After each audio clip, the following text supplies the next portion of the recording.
twongeye turatomboye bana b'Imana kuba natwe turi mu mubare w'abanyagasani yatumye hanga kuri buri munsi kugira ngo atugirire neza umwami w'amahoro ku izina ry'Imana Data na Mwana na Roho Mutagatifu amen. Amahoro bana b'Imana ni muhumure, Imana umwami wacu iradukunda cyane, yiyemeje kuza kudukiza kuri iki cyumweru cya 31 mu byumweru bisanzwe, icyumweru cya Kristu Mwami, tariki 20 Ugushyingo 2022. Dore rero urwandiko rw'urukundo, amahoro, imbabazi Imana twandikiye. Isomo rya mbere mu gitabo cya 2 cya Samweli, umutwe wa 5 umurongo wa 1 kugeza ku wa 3. Muri iyo minsi imiryango yose ya Isiraheli isanga Dawudi i Heburoni, maze iramubwira iti, ngaho twitegereze turi amagufa yawe n'umubiri wawe. Kera igihe Sawuli yari akiri umwami wacu, ni wowe watabaranaga na Isiraheli kandi ugatabarukana nayo. Kandi rero Uhoraho yarakubwiye ati, ni wowe uzaragira umuryango wanjye Isiraheli, kandi ni wowe uzaba umutware wa Isiraheli. Nuko abakuru b'imiryango ya Isiraheli bose basanga umwami i Heburoni, maze umwami Dawudi ajyana nabo isezerano i Heburoni imbere y'Uhoraho. Nuko basiga Dawudi amavuta aba umwami wa Isiraheli yose. Iryo ni ijambo ry'Imana. Zaburi ni 122. Nyagasani, ingoma yawe ni ingoma y'amahoro. Mbega igishimo nagize igihe bambwiye bati, ngwino tujye mu ngoro y'Uhoraho. None urugendo rwacu rutegejeje ku marembo yawe Yeruzalemu. Yeruzalemu rumurwa wubatse neza, umujyi ucinyiye cyane. Aho niho imiryango ya Isiraheli, imiryango y'Uhoraho iza mu mutambagiro gusingiza Uhoraho uko Isiraheli yabitegetswe. Aho niho hari intebe y'ukomoka kuri Dawudi, intebe yicaraho igihe aca imanza. Nimwifurize Yeruzalemu amahoro, muti amahoro naganze mu nkike zawe. Nyagasani, ingoma yawe ni ingoma y'amahoro. Isomo rya kabiri ni ryo muri Pawulo Mutagatifu yandikiye Abanyakolosi, umutwe wa 1 umurongo 12 kugeza ku 20. Bavandimwe, nimunezerwe kandi mushimire Imana Data, watumye mugira umugabane ku murage w'abatagatifujwe bari mu mucyo. Koko rero yatugubatse ku ngoyi y'umwijima, atujyana mu ngoma y'umwana wakunda byimazeyo, ari nawe dukesha gucungurwa no kubarirwa ibyaha. Niyo shusho ry'Imana itagaragara, umuvuka mbere mu byitwikiremwa cyose, kuko byose byaremwe muri we, ari ibiri mu ijuru ari n'ibiri ku isi.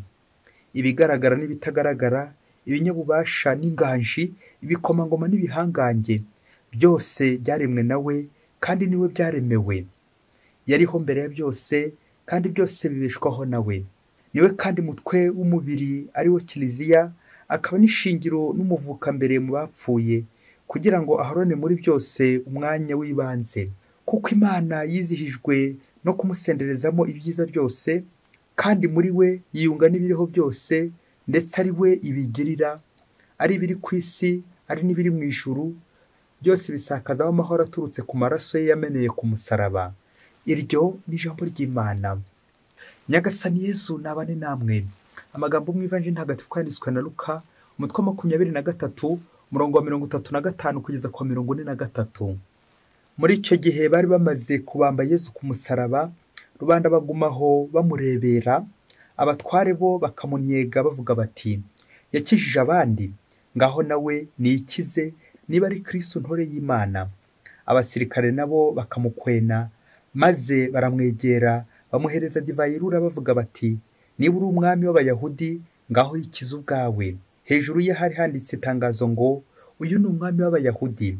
Umwe mu bagera nabi bari bambanywe nawe yaramutukaga avuga ati, harya si wowe Kristu? Ngaho ikize ubwawe natwe dukize. Ariko mugenzi we amucyaha avuga ati, mbese ntutinya Imana, wowe waciriwe rumwe nawe? Twebwe turazira ukuri, turaryozwa ibi twakoze, naho we nta kibi yakoze. Arongera ati, Yezu uranyibuke igihe uzazira kwima ingoma yawe. Yezu niko kumusubiza ati, ndakubwira ukuri, uyu munsi uraba uri kumwe nanjye mu ihirwe ry'Imana. Iyo ni Ivanjili ntagatifu. Uyu munsi uraba uri kumwe nanjye mu ihirwe ry'Imana. Amen, amen, amen. Akavugo k'ikinyarwanda igira iti, ibya nyuma bica amazuru. Ba Kristo bavandimwe, turi ku cyumweru cya 34 mu byumweru by'umwaka wa liturujia, umwaka wa se, ubwo tujye kuwusoza. Aka kanya n'umwanya wo kuwusoza, turamenye natwe ntibize kuduca amazuru, ahubwo bidutere guhumurirwa neza, tumererwe neza, bityo tugenze neza buri munsi. Uyu munsi rero kuri iki cyumweru rero duhimbaza umunsi mukuru wa Kristu Mwami, umwami w'ibiremwa byose. Yezu Kristu niwe ugenga byose, ingoma ya Kristu niyo ngoma izaramba. Uyu mwanya rero tugiye gutaramira Kristu Mwami, umwami w'ukuri. Hari urwenya bajya baterera ku bashi, abantu b'abashi, ngo ikikubwira umushi ngo iyo yagiye mu bukwe, iyo bamuhaye ngo ipura y'ibiryo, isahani y'ibiryo, ngo ikimukubwira ngo akarya ibiryo byose, ariko akaza gusoreza, akiyeranje ku buryo aza gusoreza ku nyama, agakora ibishoboka byose, akarya ibindi biryo byose, ariko akaza gusoreza hehe? Ku nyama, mu kaboga. Bakristo bavandimwe, ngo kuko icyo ukunda wakagombye kuba ari cyo nyine usorezaho, usoreza ku cyiza. Niba ukunda icyiza, nakwifuriza gusoreza ku cyiza. Niba ukunda inyama nk'umushi, nawe ugiye wiranje ku buryo usoreza ku nyama, usoreza heza nyine. Umva, ntawe kwifuza gusoreza habi. Twese twifuza gusoza neza. Amasomo y'uyu munsi arimo gusoza neza. Tugiye natwe rero gusoreza kuri Kristu Mwami birumvikana. Iki cyumweru wambaze uko nacyita ingoma ya Kristu, ingoma y'urukundo, ingoma y'amahoro, ingoma y'ubumwe, ingoma y'ihumure, ingoma y'imbabazi. Aho ngaho hanyuma niho tuza gusoreza ko ingoma ya Kristu ari ingoma y'imbabazi. Kuza gusoreza nyine ku mbabazi, kuko Kristu nyine adukunda, yemera kudupfira twebwe abanyabyaha kugira ngo dukire. Umwami w'Abayahudi, ngo ubwami bwa Kristu ni ubwami bwo kwitanga, akitangira abandi, akitangira abanyabyaha, urimo nanjye ndimo. Ngiki cyaha kuri iki cyumweru kiza guhamagara iki? Imbabazi z'Imana. Le péché qui appelle le pardon de Dieu, la miséricorde divine. Cyaha gihamagara impuhwe, imbabazi z'Imana. Uyu munsi mukuru wa Kristu Mwami, umwami w'ibiremwa byose. Amasomo akize ku magambo, nanjye kuvuga amagambo akaze cyane, amagambo y'ibwami. Umwami w'ibiremwa byose, ingoma ya Kristu, ingoma y'amahoro, n'andi menshi atwinjiza mu ngoro y'umwami, umwami Yezu Kristu. Kristu wasizwe, Kristu watumwe n'Imana, Kristu umwana w'Imana. Mu isomo rya mbere twumvise umwami Dawudi bamwimika, bakamwimika gukora iki? Bakamwimikira kuzayobora umuryango w'Imana, ari nawe umwami wa kabiri nyuma ya Sawuli. Sawuli niwe mwami wa mbere wa Isiraheli, wayoboye umuryango w'Imana, agasimburwa na Dawudi. Twibuka ko Dawudi yimiswe mbere na mbere n'Imana, ntabwo ari imbaga imwimitse bwa mbere, imbaga ije ku mwanya wa kabiri. Dawudi yimiswe bwa mbere n'Imana, Imana itumye umuhanuzi Samweli kujya kumwimika. Aho niho hambere Imana imusiga amavuta. Uyu munsi none turumva abakuru b'umuryango, umuryango wose usiga Dawudi amavuta, anabwo nyine bwa kabiri ritorwa rye mu mbaga y'Imana. Bigatubwira iki rero? Bigatubwira ko umuhanuzi, umwami bamusigaga amavuta nk'ikimenyetso nyine cya Kristu, y'amavuta ya Kristu Imana natwe dusigwa muri batisimu, atwibutsa ko nyine turi intore y'Imana, umwami ni intore y'Imana. Nuko rero agasigwa n'Imana, ariko atumwe kuri bande? Atumwe ku mbaga y'Imana. Bigatwibutsa ko umuyobozi wese, umutegetsi, umwami wasizwe amavuta wese, dusigwa amavuta ya Kristo, amavuta ya Krisima, kugira ngo tuyobore umuryango w'Imana. Umupadiri by'umwihariko kwigisha, kuyobora no gutagatifuza imbaga y'Imana. Anabyo Kristo avuga mu ivanjiri ye ati, c'est pour que je me consacre, nibo ngirira. Rero bigatwibutsa ko Dawudi umwami wa Isiraheli yahuje umuryango ndetse n'igihugu cye, bikakwerekeza kuri Yezu Kristu umwuzukuru we. We ntabwo yahuje umuryango gusa wa Isiraheli, ahubwo amahanga yose, urimo nanjye ndimo. Ngewe rero ya ngoma ya Kristu, kuko n'umubyaza bari kubitwibutsa, ingoma ya Kristu ni ingoma y'amahoro. Naho mu isomo rya kabiri turumva Yezu Kristu umugenga wa byose, umugenga w'ibiriho, umugenga w'abantu, umuvuka mbere, la superiorité de Christ. Kristo asumba byose, Kristo ari hejuru ya byose, kuko n'Imana, Imana yigize umuntu kugira ngo ize kuducungura, umwana w'Imana, Kristos wasizwe n'Imana, Kristo umwami w'ibiremwa byose. Uko tumaze kumva isomo rya mbere ritubwira uburyo umuryango w'Imana wishimiye nanjye kuvuga umwami, ndetse n'isomo rya kabiri rigatwibutsa Kristo ari we koko. Ahangaha mu ivanjiri ho turumva narijye kuvuga l'inverse, ibintu nanjye kuvuga noneho bicuritse. Mu gihe umwami Dawudi bamwishimira, Yezu Kristo we noneho baramukwena, baramutuka, bagiye kumwica, bamugirire nabi, kandi koko ari we mwami w'ukuri, le roi par excellence, umwami w'ukuri, umwana w'Imana, Kristu wasizwe n'Imana kugira ngo aze kudutagatifuza hano munsi. None rero bantu twebwe ntabwo tumurebeye izuba, dushatse kumwirukana hano ku isi, dushatse kumugira nabi, nguko kumubamba ku musaraba. Kristu Mwami wacu, ubwami bwe bugaragariza ku musaraba. Rero ingoma ya Kristu ni ingoma nanone itangira abantu ku musaraba, ya ngoma y'urukundo, amare adi ungwemo, emejis kozongle, gukunda abantu kugeza ku nzara, gukunda abantu kugeza ku musozo, kugeza igihe bapfiriye abanyabyaha. Kristu rero agatuganisha kuri Kristu umugaragu, Kristu witanga ngo abantu babeho. Ngiri rero concentration y'ubwami bwa Kristu ni umusaraba. Yezu Kristu twitangira, aha ni izingiro ry'ubwami bwa Kristu riherereye, uyu musaraba. Hari ahantu hatatu ubwami bwa Kristu bushingiye tugomba gukura kandi tugomba kureba buri munsi: ikirugu, tabernakoro ndetse n'umusaraba. Aho ngaho niyo Kristu yicisha bugufi, humiliation, akemera igisaba, akemera kwigira muto, kandi ari Imana nyirizina, ari we mukuru, umuvuka mbere, usoma abandi bose, umugenga wa byose, ariko akindura ubusabusa kugira ngo agire gute, abone uburyo twigarurira, abone uburyo ducungura. Uku rero Yezu Kristu yakiriwe bamubamba ku musaraba, biratwibutsa ko umuhanuzi, un prophète comme signe de contradiction, umuhanuzi nyine nk'ikimenyetso cyo kugirwaho impaka, ariko bigatwibutsa ko Kristu atari umwami ku rwego rw'abantu, ahubwo ku rwego rw'Imana. Uko abantu twebwe twumva ibintu ntabwo ari ko Imana ibyumva. Imana rero iza yiyoroshya kugira ngo itugereho. Ngo umugenzi Imana inyuramo, l'humilité et même l'humiliation, kugira ngo itugereho, itugere neza, ize kudukiza, nk'uko Yezu Kristu aza kuducungura. Dutangazwa n'akantu amasomo ashingiyeho uyu munsi, dutangazwa n'ukuntu mu isomo rya mbere abakuru bari kwishimira umwami, ariko noneho mu ivanjiri abakuru noneho nibo bari kugaya umwami Yezu Kristu, bakamubambisha ku musaraba. Yezu Kristu umusaseredoti, umuhanuzi ndetse n'umwami. Natwe rero muri batisimo tugira uruhare kuri ubwo butore bwa Kristu, Kristu umusaseredoti, umwami ndetse n'umuhanuzi, Kristu umwami w'ibiremwa byose. Reka tuzirikane cyane uburyo ivanjiri yasoje n'ibi bisambo bibiri byari bibambanywe na Yezu, kugira ngo turebe ukuntu icyaha gikurura imbabazi z'Imana. Icyambere name ntabwo gihamagara igihano, ahubwo imbabazi z'Imana. Ngo mu itegeko rya Musa, mu rubanza cyangwa mu rukiko, ngo hagombaga byibuze abahamya babiri, des témoins, kugira ngo kuko bemeze ko umuntu ari umwere. Noneho byagatangaza, nanjye kuvuga by'agahomamunwa, ahangaha noneho abahamya ba Kristu baje ari babiri, ibisambo bibiri bambanywe na Kristu. Ahangaha nyine kuri Golgota. Ngaho nawe utekereza ibisambo bibiri ari byo bigiye guhamya ukwemera kw'abakristu. Ibisambo akabyo bigiye nyine kugaragaza ubwami bwa Kristu.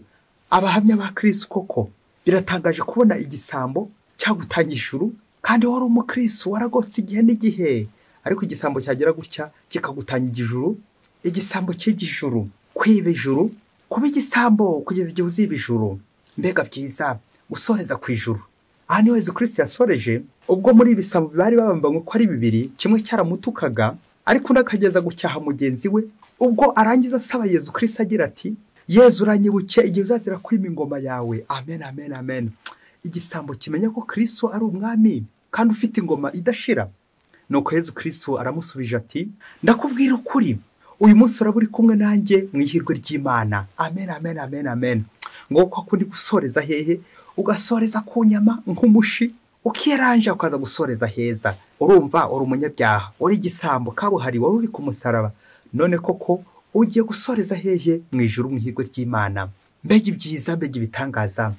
Umunsi umwe hirya kure cyane muri Afurika, ngo hari umutware, ngo umutware yari afite uruganda rukomeye cyane, yari yaragiriye abantu neza, abitaho, arabafasha abantu muri iyo quartier bamererwa neza, arabagabira, arongera arabagabira, yewe arabagabira inka, abagabira byinshi cyane, abahereza akazi, mbese bamererwa neza. Nuko uwo munsi umwe uwo mutware aza guha undi mwana w'inzererezi akazi muri urwo ruganda. Nuko umwana w'inzererezi agera muri urwo ruganda, acunga boss adahari, wa mutware adahari, acunga nta bandi bamubona, maze afata ibintu byose byari biri mu ruganda, arabyiba, arabitwara byose arabitwara, arangije arahunga. Nuko amaze guhunga, abagaragu bandi bakoraga ku mutware aho ngaho nyine muri urwo ruganda, baje basanga ko uruganda rurabahamagara, nta kintu gikirimo, yanzererezi yatwaye ibintu byose. Nuko birumvikana iyo nkuru bayikoje umutware arakara, arabisha ukuntu agirira abantu muri ako gace neza, none akaba bamukoze baramwibye. Nuko abaturage b'abagaragu yakoreshaga bagira ishyaka, bagenda bihuta bajya gushakashaka iyo mayibobo, iyo nzererezi yatwaye ibyo bintu by'umutware. Nuko bagenda bayishakisha, basanga igiye kwambuka umupaka, igiye kwigendana na bya bintu. Nuko rero baramugarura vuba na bwangu, bamuhera ngaho nyine ku mutware. Ubwo rero igihano cyabiteganya muri icyo gihe, bagombaga kumwica kuko nyine yasahuye umutware wagiraga abantu neza. Nuko umunsi urageraho kwica yanzererezi. Ubwo mbere yo kuyica bagombaga kumanika imyirondoro yayo hejuru, akavuga inkomoko ye mbere yo kumwica. Ubwo icyo cyapa bari bagiye kumwiciraho cyari cyanditswe ko ari mwene Muhoza, izina ngo cyitwa Muhoza. Nuko wa mutware ahindukiye kugira ngo nyine atange itegeko ryo kumurangiza bamwice, kubera amahano yari yakoze, utinyuka agasahura uruganda rw'umutware, umutware ugaburira abantu benshi aho ngaho muri ako gace. Nuko birumvikana n'abaturage nyine bari bashyigikiye ko iyo nzererezi nyine bahita bayica ako kanya. Nuko umutware araza kugira ngo nyine atange itegeko, bahita bamurangiza ako kanya musorezi bye, asoreza aho ngaho. Nuko umutware asomye rya zina ngo mwene Muhoza, umutware ikiniga kiramufata. Abantu bari aho ngaho nyine bibaza ibigiye kuba, abenshi bagira ngo nyine agiye guhita mwiyicira. Nuko ahubwo atangira aterura ikivugo ati yampaye inka Muhoza, Muhoza wampaye inka. Abari aho bose baratangara, bamwe batangira kubisha impamvu umutware nk'uwo asubira mu iryo zina, se w'iyo nzererezi. Umutware agatinyuka akarisubiramo we nako kageni. Nuko mu gihe bose bibanguye amacumu ndetse n'imipanga kugira ngo baze guhuriza nyine kuri iyo nzererezi, umutware narangiza gutanga nyine itegeko. Nuko umutware arabitegereza bose ngaho naho fora kijye guhakurikira. Nuko umutware amaze gukura neza inkomoko y'iyo nzererezi, maze abwira abaturage be ati uyu Muhoza mwumva nirahira niwe wampaye uru ruganda, niwe wansigira uru ruganda, niwe wampaye ibintu byose ntunze, ibyo nyambaherezaho niwe wabimpaye. Uyu rero twari twise inzererezi ni umuhungu wa Muhoza, Umuhoza wangabiye ibi byose. Ngaho namwe nimumbwira uko mugenza. Ngaho rero kurikira aba bantu bose babanguye amacumu, babanguye imyambi, bamwe babanguye imihoro, abandi inkota. Izi nkota bari buze kuzisubira mu rwubataho bwa kera. Nuko bose ako kanya bagwa mu kantu, maze wa mutware abohoraho ndi bari bisinzererezi, yandi yari yamwibye yamusahuye, maze aramubwira ati ngwino ujye mu bintu bya Muhoza, ngwino ujye mu bintu byanyu, maze ukomeze ubiyobore.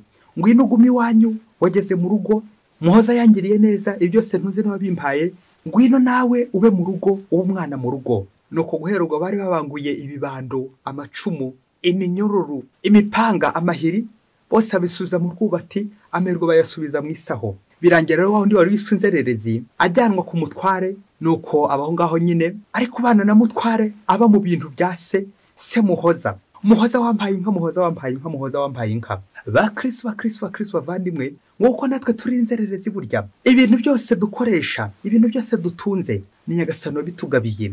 Ni Muhoza, ngiye Imana Umuhoza wacu utugabira buri kanya, bityo akatugirira neza. Ese ngewe ni kangahe bangirira neza, ariko nagera kuri mugenzi wanjye nkamukanda ijisho, nkamugirira nabi, nkaba nanamwica yewe, kandi byaba nkaza kwirengagiza ko ari umwana wa Muhoza nawe bya bintu yasize akabisigira mutware nawe akaba atugirira neza mu ruganda rwe atwitaho. Umutware Yesu Kristu we ureba akageza kure, akareba ineza Imana atugiriye, nuko agatugarura neza, agatwitangira ku musaraba kugira ngo dukire. Nk'uko abantu benshi tubangura amacumu, abayobozi, abategetsi, dushaka kugira Yezu nabi, dushaka kugira abagenzi bacu nabi, ngo nuko batwibye, ngo nuko ari ibisambo, tukabirukangaho. Nyamara icyatubwira uburyo umunyabyaha wemeye kwicuza, umunyabyaha wemeye kwakira imbabazi z'Imana, Imana koko iramubabarira maze ikamukiza. Nuko rero Imana ikarangiza imuha imbabazi. Nguko natwe shitani ashobora kutujyana ikuzimu, agatujyana kure, ariko twagirwa ubuntu Nyagasani agatugara mu nzira ye nziza, kubera ukunda dukunda, kubera imbabazi. Navuga kwa shitani kujyanwaho n'icyaha, kuboha na shitani, ingeso mbi, ibyaha, cyane icyaha cy'ubusambo, anacyo turi kuzirikanaho uyu munsi. Ese mu Kristo ubangura ubuhiri, ukabangura inkota, ukabangura icyuma, wowe nturiba? Aha, akavuga iti ngo wafashwe n'iyo gisambo. Ubu nawe rero urashaka gushyira agatoki hejuru ko utariba. Kuki se wiruka kuri mugenzi wawe kugira ngo umufatishe umwice? Wowe se warondera ibyaha byawe, yakwica kangahe? Yakugeza ute? Yakumanika kangahe? Nguko natwe abakristo bavandimwe, usibye impuhwe z'Imana, usibye urukundo rw'Imana, usibye imbabazi z'Imana, naho ubundi akenshi twese turiba. Ushobora kwiba ugakora mu mufuka, ushobora kwiba ukiba uruganda, ushobora kwiba ukiba bose wawe, ushobora kwiba nanone ntibagufate ugahora ukorera ijisho. Kuba rero batagufata ntabwo ari ukuri igihangange. Kuba wiba za miliyoni, ukiba za miliyari, ukiba amafaranga ibyago ntibagufate, ntukagere ko ari ubuhangange bwawe, ahubwo n'impuhwe za Nyagasani cyagutegereje ngo wisubireho, maze nawe kugirira impuhwe uzasoze neza, usoreza heza, usoreze ku mpuhwe n'imbabazi z'Imana. Nguko kwezi Kristo ashaka uyu munsi ko twasoreza iwe, tugasoreza mu bwami bw'ijuru, tugasoreza mu ngoma ye, ingoma ye y'amahoro. Gusoreza kwa Kristo umwami w'amahoro. Ariko se ni kangahe nkomeza nsikamye mu byaha ngasoreza kwa Sekibi, ngasoreza mu muriro, urubanza rw'imperuka.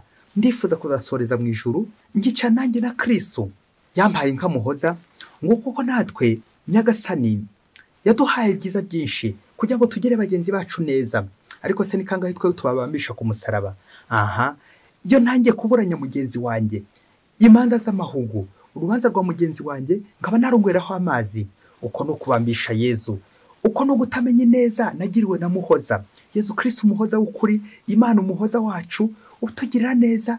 Ariko natwe akadusaba ikintu gikomeye, kugirira abandi neza, kudacira abandi urubanza. No ku munota wa nyuma Nyagasani impuhwe ze zirakora, zikagera kwawe no kubeza kuko zageze kuri iki gisambo, nuko kikisubiraho. Yezu Kristo akagikiza kikaronka iki? Ingororano y'ijuru. Kandi koko abafarizayi bicaho ngaho, abigisha amategeko, abakuru b'umuryango bagambaniye Yezu bakamwambisha. None igisambo kigize gute kibatanze mu bwami bw'ijuru? Kandi bari abanyamategeko, bakurikizaga amategeko, ntibahwemaga gusenga. None igisambo ruharwa abatanze mu bwami bw'ijuru kubera iki? Imbabazi z'Imana no ku masegonda ya nyuma zirakora. Yezu Kristo arakora kandi agira neza. Nguko ko Yezu Kristo yaje ahangaha ku musaraba kugira ngo ashakishe igisambo, kabone nubwo yaba ari umuntu umwe, kugira ngo mugeze mu bwami bw'ijuru. Bitwibutsa ko natwe turi ibisambo, turi abanyabyaha. Ni twe Yezu Kristo aje gushaka, akemera akanga ku musaraba, atari uko yari umunyabyaha, ahubwo agira ngo yicishe bugufi, maze abone uburyo atuzamura, akamanuka hasi mu isayo kugira ngo duhanagure duke tugire agaciro ku bwa Yezu Kristo nyine. Ni nayo yavuga Mutagatifu Yohani Mariya Vianney tujye gusorezaho, ubwo yagiraga ati: si umunyabyaha ushakashaka Imana ngo ayisabe imbabazi, ahubwo ni Imana yiruka ku munyabyaha kugira ngo imbabazi. Amen, amen, amen, amen. Wihangane nawe uze gusoreza ahantu heza, akaba mushinyi usoreza ku nyama, nawe usoreza ahantu heza, ukora ibishoboka byose ujye usoreza ahantu heza, usoreze ku rukundo, usoreze ku mahoro, ingoma y'amahoro, usoreze ku mbabazi. Ingoma ya Kristo ni ingoma y'imbabazi. Mwese mbifurije ijuru, Imana ibaho umugisha, Imana Data na Mwana na Roho Mutagatifu. Amen. Padiri Masumbuko Ladislas wa Diyosesi ya Cyangugu.